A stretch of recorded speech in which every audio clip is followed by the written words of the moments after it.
여러분 혹시 반려동물을 키워 보신 경험이 있으신가요? 혹은 지금 우리 집에서 반려동물을 키우고 있다 있으시나요 혹시? 나 반려견 있어요? 반려묘. 오, 견도 묘도 아닌데 뭐 파충류나 그 외에 무언가 혹은 포유류 네, 있으시죠? 저는 지금은 안 그런데 예전에는 커다란 대형견을 키우고 싶은 로망이 있었어요. 그런데 좀 기회가 돼가지고 이제 대형견을 같이 산책을 좀 할 수 있는 기회가 생겼는데 너무 좋은데 여기까지만 해야 되겠더라고요. 직접 키우는 건 할 일이 아니구나. 이게 덩치가 커지면 커질수록 이게 먹이고 키우고 산책시키고 하는 게 보통 일이 아니라서 간접적으로 요 정도만 경험을 해서 딱 만족을 해야지. 내가 섣불리 키웠으면은 사가지고 분양받아서 키웠으면은 이제 사단이 낫겠다. 그래서 저희 아들들이 지금 요즘에 뭔가를 키우고 싶은 욕구가 점점 차오르고 있는데 철벽 방어를 하고 있습니다. 절대 안 돼. 뭐든지 안 돼. 무조건 키우면 안 돼. 나는 너네 키우는 것만 해도 힘들어. 약간 이런 식으로 철벽 방어를 하고 있어요.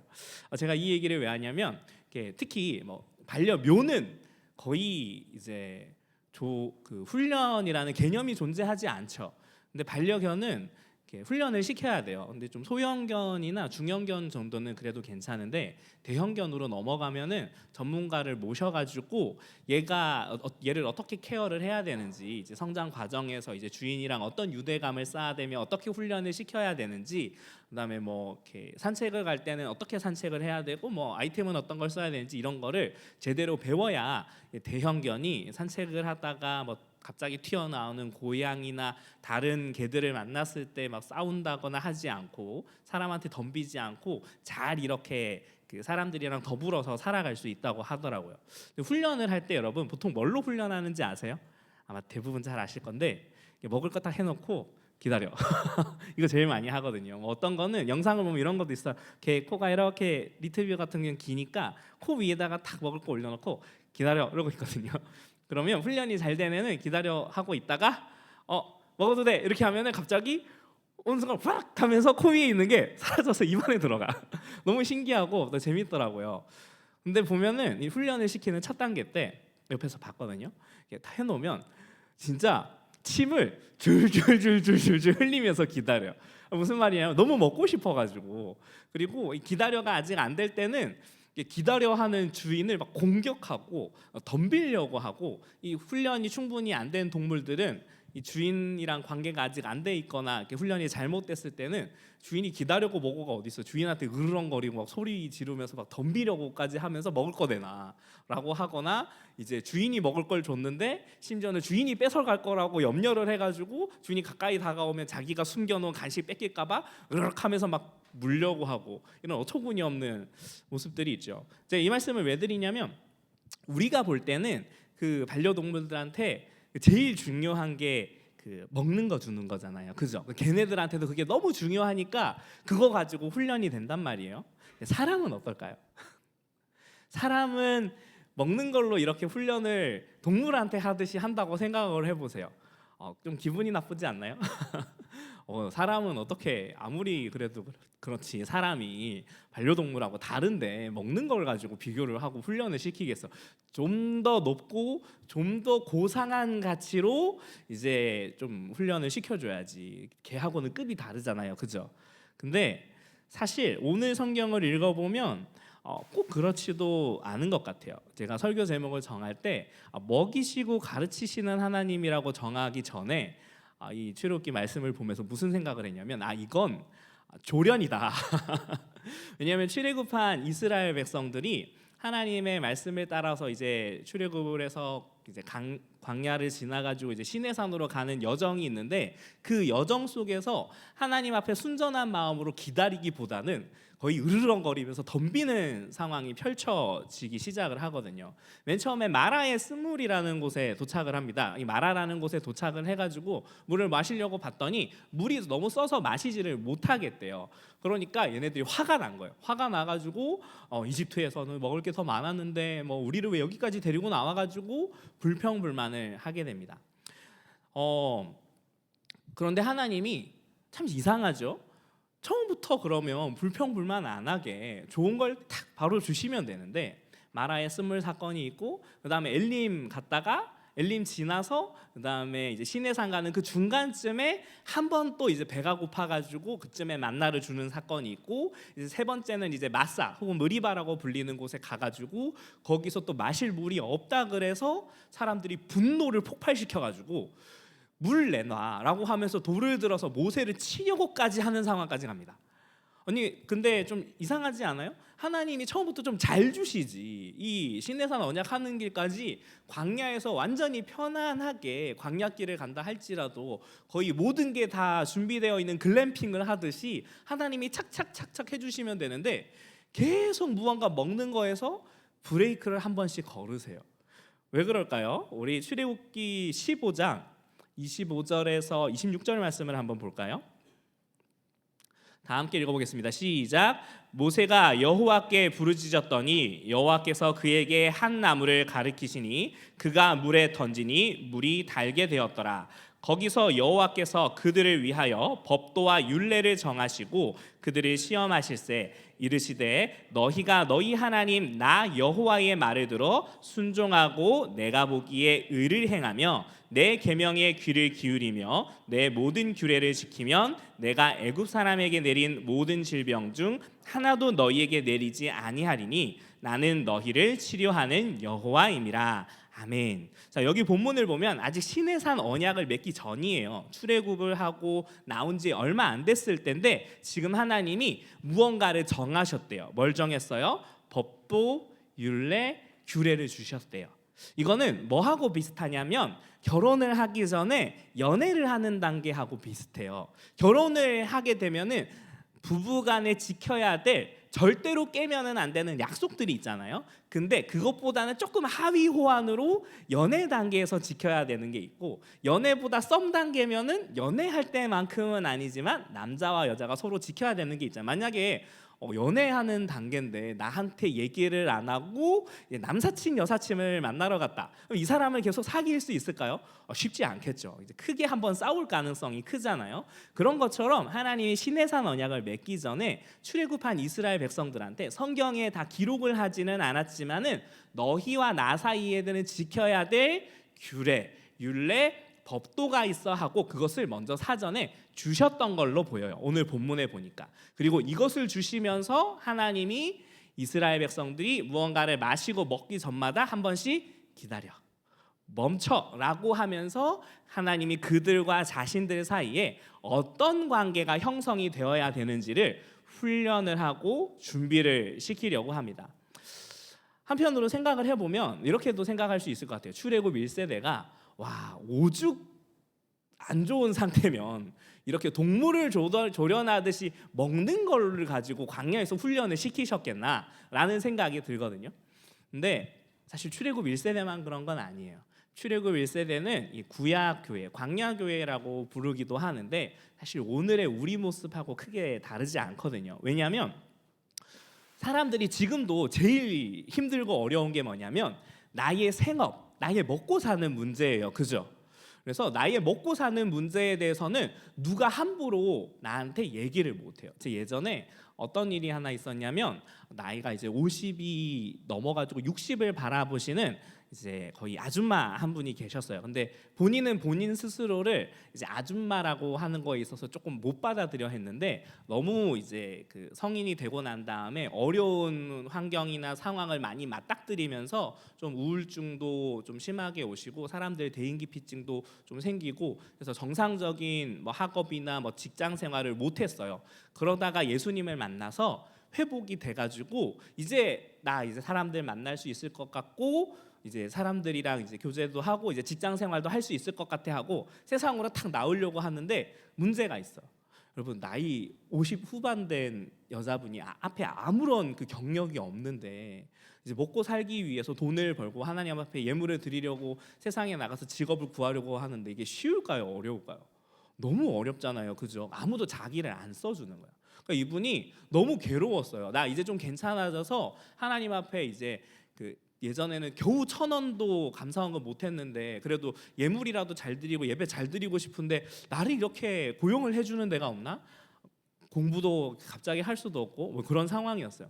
그러다가 겨우겨우 힘들게 취업을 했는데 어디였냐면 낮 시간인데 평일 낮 시간인데 이제 숙박업소에서 이제 카운터 업무를 보시는 거예요. 근데 때로는 이제 그 야간 담당하시는 분이 이제 빠지면은 본인이 막 늦게까지도 해야 되고 하다 보니까 이게 조금 너무 건강하지 못한 직장이라서 본인 생각에 마음이 되게 괴로움이 있었어요. 근데 어떤 한 분이 이분한테 당신은 그런 직장에서 일을 해요. 좀 사람들 보기에 번듯한 데서 일을 해야지 이렇게 얘기를 딱 했거든요. 너무 상처를 받으신 거예요. 왜냐하면 본인 딴에는 그게 최선이었거든요. 본인이 할 수 있는 데서는 자기가 지금 당장 직장으로 그게 최선이었어요. 근데 본인 스스로도 알아. 이게 너무 사람들 앞에 좀 부끄럽고 한다는. 근데 자기는 최선인데 어떡하지 하면서 너무 상처가 돼가지고 진짜로 예배 시간 올 때마다 시작할 때부터 끝까지 한 2, 3주를 울시거나 아니면 예배를 안 오시거나 뭐 이런 상황이 돼서 결국은 이 상처를 스스로 극복을 못 해가지고 제가 본 마지막으로는 교회를 떠나셨어요. 너무 슬프고 속상하죠.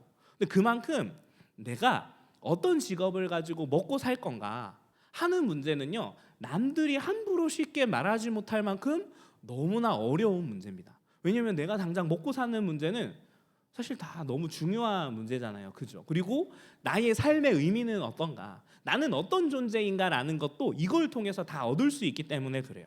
근데 하나님은요, 그걸 모르시지 않아요.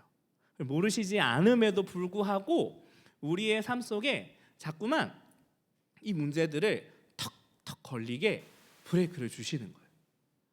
우리한테는 그게 너무나 소중하고 힘들어가지고 하나님 왜 내 인생에 여기서 이렇게 턱 막히게 하시는 거죠? 나 먹고 살기가 너무 힘든데, 나의 비전과 미래를 생각하면서 살아가기 너무 힘든데 여기서 왜 자꾸 부딪히게 하시는 거죠? 왜 자꾸 멈추게 하시는 거죠? 왜 자꾸 이게 나의 믿음의 생활과 이런 것들이 자꾸 충돌이 일어나는 거죠? 너무 힘겹단 말이에요.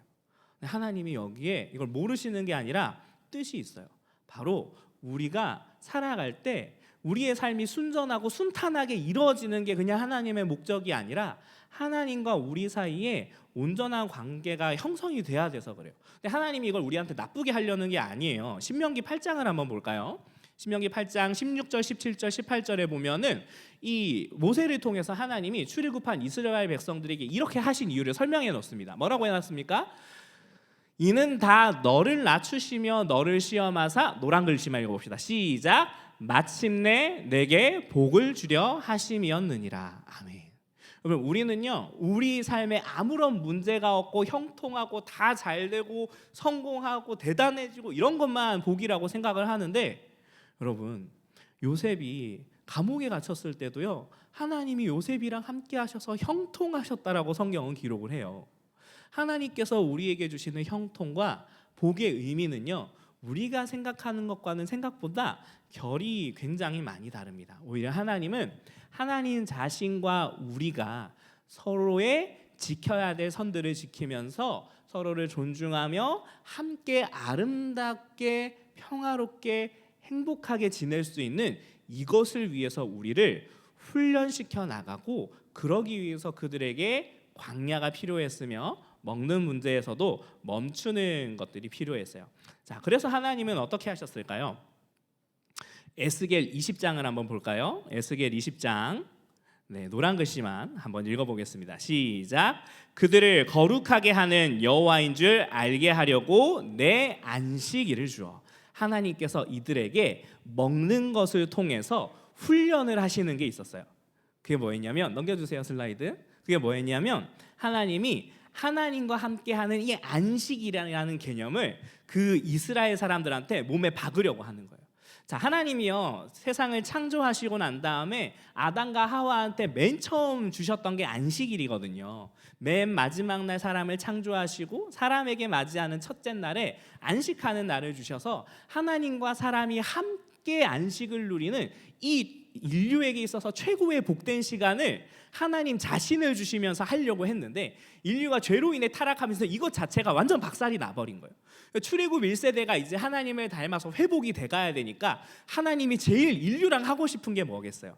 하나님과 사람이 함께 이 안식을 누리는 하나님 자신을 주면서 함께 행복해지는 하나님 안에서 누려지는 이 시간을 주고 싶으신 거예요. 하나님 자신을 주고 싶으신 거예요. 근데 이 광야에는 뭐가 있어요? 얘네들한테 시계가 있어요? 없어요. 달력이 있어요? 없어요. 그냥 아무것도 없어요. 그래서 얘네들한테 어떻게 하냐면 매일마다 만나를 주시는 거예요. 만나를 주시는데 이게 또 특이한 게 뭐냐면 그 엘리야 이야기를 보면은 사르밧 과부한테 엘리야가 뭘 얻어먹으면서 이제 같이 살아가기 시작을 하거든요. 사르밧 과부가 원래는 뭐 빵 구워 먹고 죽으려고 그랬어요. 우리 이거밖에 먹을 게 없으니까 이거 빵 구워 먹고 죽으려고 했는데 엘리야가 그거 주세요. 그거 내가 먹을게요. 대신에 하나님이 당신 사는 거 책임져 줄 겁니다 했더니 이제 병에서 이제 기름이 떨어지지 않고 항아리에서 밀가루가 떨어지지 않아가지고 이 기근 동안 사르밧 과부와 엘리야가 죽지 않고 살아남았다는 이야기가 있어요. 그러면 하나님께서 만나를 내려주실 때도 이스라엘 백성들한테 하루가 딱 되면은 뿅 하고 항아리를 가득 채워주시면 되는데 굳이 이 만나를 하늘의 비처럼 해서 들에다가 뿌려버리십니다. 뿌려버리세요. 내가 줍니다 하면서 너네는 이거 주워서 먹기만 하면 돼. 그럼 이제 어떻게 해요? 이스라엘 백성들은 나가가지고 줍는 거예요. 너무 귀찮지 않아요? 기왕 주실 거면 편하게 주시지. 훈련인 거예요. 이게 하나님이 우리를 먹이시고 살리시면서 이 모든 것들의 책임을 다 지시지만 하나님께서 책임을 지시는 이 일에 내가 알아서 다 하는 게 아니라 내가 너희를 인도하고 먹이겠지만 쓸모가 없다 할지라도 나는 너희를 사랑하니 나의 일에 너희들이 함께 동참했으면 좋겠어. 이렇게 끌어들어 가시는 거예요. 그래서 굳이 사람들이 나가서 주어요. 근데 딱 안식일 하루 전날 되면 2배가 주어지거든요. 그래서 장로들이 이거 왜 2배가 주어졌어요 하고 모세한테 물어봐요. 그랬더니 이제 모세랑 아론이 대답을 해주는 거예요. 그거 사실은 내일은 안식일이라 가지고 내일은 주우러 안 나가도 돼서 그래. 그러니까 이스라엘 백성들은 이 광야에서 뭘로 훈련이 돼요? 안식일에는 만나가 안 내린다. 안식일 하루 전에는 2배가 내려져서 안식일 것까지 줍는다. 그래서 얘네들이 6일 동안은 열심히 나가서 주워야 되고 7일째 안식일이 되면 나가요? 안 나가요? 안 나가는 거예요. 하나님이 이걸 통해서 그들의 생활 완전히 루틴으로 그냥 박아버리는 거예요. 먹는 걸 통해서. 그렇게 하나님은요 이걸 시작으로 해서 거룩을 출발을 시키는 겁니다. 그러니 우리의 삶에서요 하나님이 나의 거룩함을 위해서 하나님이 나에게 어떻게 일하시는가, 나의 먹고 사는 문제를 가지고 건드리시는 거예요. 이게 우리한테는 너무 크고 대단한 것처럼 보이지만 사실은 영적인 눈으로 보면은 하나님이 들에 먹을 걸 뿌리셔서 우리가 굶지 않도록 하시고 줍는 정도의 수고만 맡기시는 건데 우리의 시야가 하나님의 시야만큼 되지 못해서 우리 눈에 너무 불안한 거예요. 존재론적으로 불안할 수밖에 없는 거죠. 근데 하나님은 이렇게 불안한 상태로 우리가 계속 있지 않기를 원해요. 이 불안을 극복하기를 원하세요. 존재론적으로 불안하고 걱정이 되는 우리한테 이 불안을 극복할 방법을 알려주십니다. 그게 뭔 줄 아세요? 이 하나님의 안식일을 통해서 하나님 자신을 계속해서 가르쳐 주셔가지고 이 이스라엘 백성들에게 믿음이 자라게 하시는 거예요. 그러니까 지금 내가 완전히 아무것도 준비도 안 하고 제대로 안 돼 있어도 누군가는 하겠지 하고 저 사람을 신뢰하고 맡길 수 있는 것처럼, 그러면 안심이 되는 것처럼 하나님한테 다 신뢰하고 맡길 수 있는 이 단계까지 하나님이 이어가시도록 하기 위해서 이 안식일을 통해 계속해서 자기를 소개하시는 거예요. 자, 하나님이 출애굽한 이스라엘 백성들한테 이 안식일에 어떻게 소개를 하실까요? 출애굽기 20장에 보면요 십계명을 소개하는 내용이 나오는데 출애굽 1세대한테 십계명을 이렇게 가르쳐 주세요. 제가 읽어볼게요. 이는 엿새 동안에 나 여호와가 하늘과 땅과 바다와 그 가운데 모든 것을 만들고 7째 날에 쉬었음이라. 그러므로 나 여호와가 안식일을 복되게 하여 그날을 거룩하게 하였느니라. 아멘. 지금 십계명을 가르쳐 주시면서 이 안식일에 대한 계명을 주시는 부분에 안식일을 지켜야 되는 이유를 설명하시거든요. 뭐라고 설명하고 계세요? 내가 세상을 창조한 걸 기념하는 날이야. 이렇게 소개를 하세요. 자, 근데 출애굽 2세대, 이제 광야에서 가나안 땅으로 들어가려고 하는 세대에게 하나님이 다시 또 십계명을 2번째 가르쳐 주십니다. 그게 신명기 5장에 나오거든요. 근데 신명기 5장에 가면 안식일을 지켜야 되는 이유가 바뀌어 있어요. 자, 제가 읽어볼게요. 너는 기억하라. 내가 애굽 땅에서 종이 되었더니 내 하나님 여호와가 강한 손과 편팔로 거기서 너를 인도하여 내었나니 그러므로 내 하나님 여호와가 내게 명령하여 안식일을 지키라 하느니라. 아멘. 원래는요, 출애굽 1세대한테는 이 날을 지켜야 되는 이유가 내가 세상을 창조한 존재이고 내가 세상의 주인이니 너희는 나를 기억하며 이 창조의 날을 기념하면서 안식해야 돼 라고 가르쳐 주셨는데, 출애굽 2세대 이 가나안 땅에 들어가는 사람들한테는 의미를 뭐를 추가해요? 이집트에서부터 너희를 구원한 하나님이 나야. 그래서 너희를 구원한 구원 기념일로서 이 안식일을 지켜야 돼 라고 하시며, 창조 기념일에다가 구원 기념일의 의미를 함께 더해서 안식일을 지키라고 하시는 거예요. 그래서 하나님과 함께하는 이 안식일은요, 마치 사랑하는 사람과의 데이트하는 거랑 비슷해가지고 시간이 가면 갈수록 함께했던 사랑의 기억과 추억들이 더 쌓이면서 이 시간들이 더 풍성해지고 깊어지고 신뢰가 더 늘어나도록 하는 그런 과정 속에서 안식일이 있는 거예요. 근데 여기서 끝나지 않습니다. 예수 그리스도께서 이 땅에 오시면서요, 원래 우리 요일로 따지면 토요일이던 안식일이 예수님이 안식 후 첫날에 부활하시면서 이제 초대교회 사람들은 안식일을 지키는 것이 아니라 안식 후 첫날 함께 모여 최후의 만찬에 예수 그리스도께서 말씀하셨던 것처럼 떡을 떼며 교제를 나누며 예수 그리스도를 함께 기념하기 시작합니다. 요한복음 20장 19절을 볼게요.